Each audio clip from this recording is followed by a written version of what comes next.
Prenons notre classeur d'exercices et je clique sur le bouton rouge de l'exercice numéro 4. Nous vous proposons de suivre l'analyse des croissants pour la boulangerie Delicious.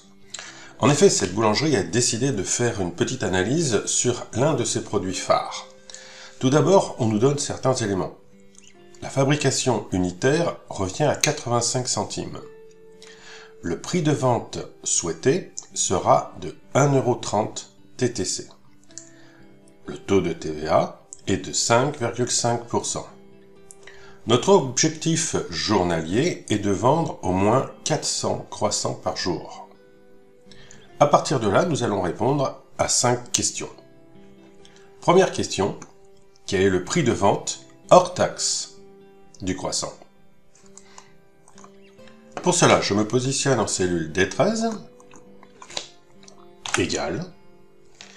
Je clique sur le prix de vente TTC, donc ici, 1,30 dans la cellule D6, et je divise par parenthèse 1 plus le taux de TVA 5,5 qui est ici en D8. Et je ferme la parenthèse. Je valide et je trouve 1,23 €. Ça veut donc dire que si le prix TTC de mon produit est 1,30, mon prix hors taxe est à 1,23. Je vais maintenant en déduire le taux de marge. Ce taux de marge va se calculer sur les montants hors taxe. Donc nous allons prendre en considération le prix de vente hors taxe et le prix unitaire de fabrication. La règle est très simple. La marge va donc être le prix nouveau, c'est-à-dire le prix de vente hors taxe, moins le prix ancien, c'est-à-dire le prix unitaire de fabrication, divisé par ce prix unitaire de fabrication, ce que l'on appelle nouveau moins ancien divisé par ancien. Je me positionne ici en D16, égale, parenthèse ouvrante.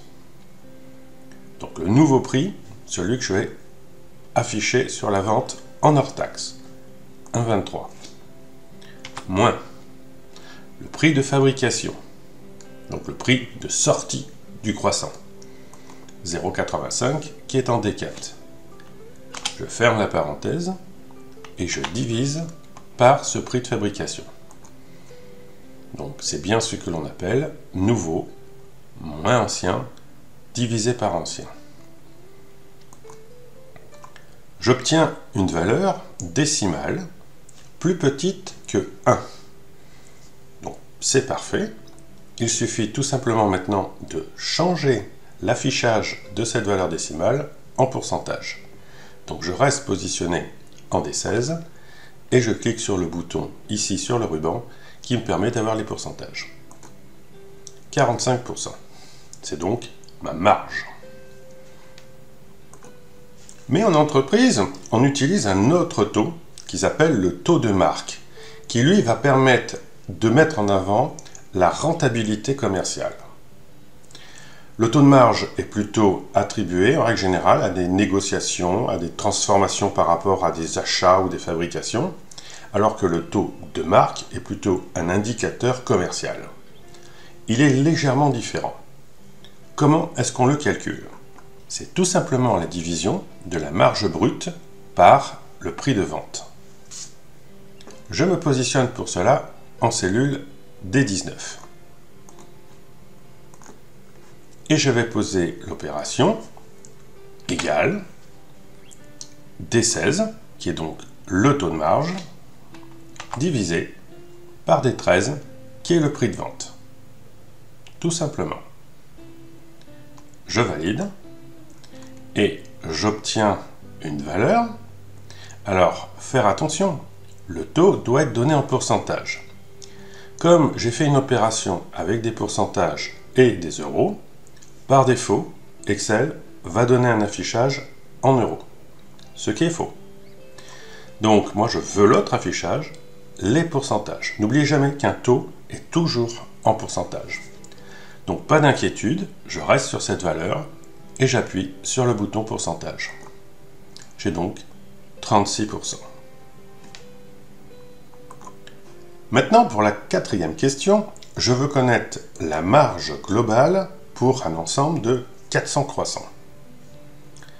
Je me positionne ici en cellule D22, égale, et la marge globale, c'est tout simplement le prix de vente hors taxe moins le prix de fabrication. Le tout multiplié par l'objectif de 400 croissants. Parenthèse ouvrante. Je clique ici en D13 pour prendre le 1,23, moins, je clique en D4 pour prendre le 0,85, je ferme la parenthèse et je multiplie par G4 qui est la quantité de l'objectif journalier. Je valide. Ma marge globale sur ce produit, donc le croissant, sera de 152,89 €. Maintenant, pour la dernière question, j'ai envie de choisir un nouveau prix de vente au cas où je souhaite faire une augmentation de 10% de ce prix de vente. Je me positionne en cellule D25, égale, je vais donc prendre le prix de vente actuel. Alors là, je vais prendre le prix de vente TTC, celui qui est affiché en boutique. Donc je clique en D6 et je vais l'augmenter de 10%. 10%, c'est 100% plus 10. Donc une façon de calculer très simple est de multiplier la valeur par 1,1. Donc je multiplie ici par 1,1. 1, c'est le produit entier, et 1, c'est 10% du produit. Donc j'ai bien une augmentation de 10%. Je valide, et mon nouveau prix affiché sur l'étiquette en vitrine sera de 1,43 € pour le croissant.